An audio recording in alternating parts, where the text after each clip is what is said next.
The phases of primary respiration are called inspiration and expiration phase. One can also find the terms flexion and extension phase in literature. However, these reduce the processes to pure axial movement, not showing the importance of the expansion and retraction components of this rhythm. There is an expansion during the inspiration phase with a natural disengagement, meaning that the structures gently separate. There is a retraction during the expiration phase where the tissues gently converge. This retraction is a movement toward the center, creating an increasing closeness of the tissues. It does not mean a retraction in the sense of an active compression, contraction, or a reactive retraction, which inhibits the body's physiology. Those are rather the characteristics of a dysfunction. The portrayed diagram gives further insight to the rhythmical processes of qualities and conditions which arise during the primary respiration.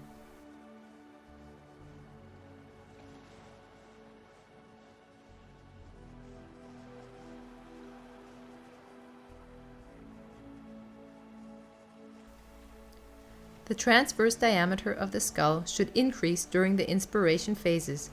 The anterior-posterior diameter should decrease, and the calvaria should sink. During the expiration phase, the transverse diameter of the skull should decrease, the anterior-posterior diameter should increase, and the calvaria should rise. A global variation of tension is also possible, a global expansion and retraction of the skull.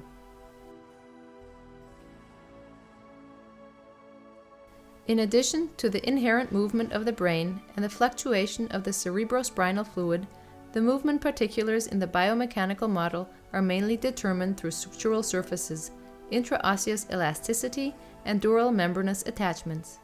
Magoon describes a movement transfer from the sphenobasilar synostosis onto the other bones, for example from the occipital bone via the jugular process onto the temporal bone. The occipital bone should affect the temporal bone, parietal bone, and the mandible. The sphenoid bone should affect the rest of the bones of the skull. Currently, this depiction seems to be rather unlikely.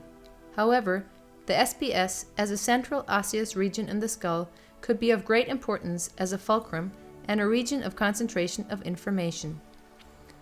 If more importance is attached to the intraosseous elasticity, then an expansion and retraction in the entire skull and each of its skull bones seems more likely.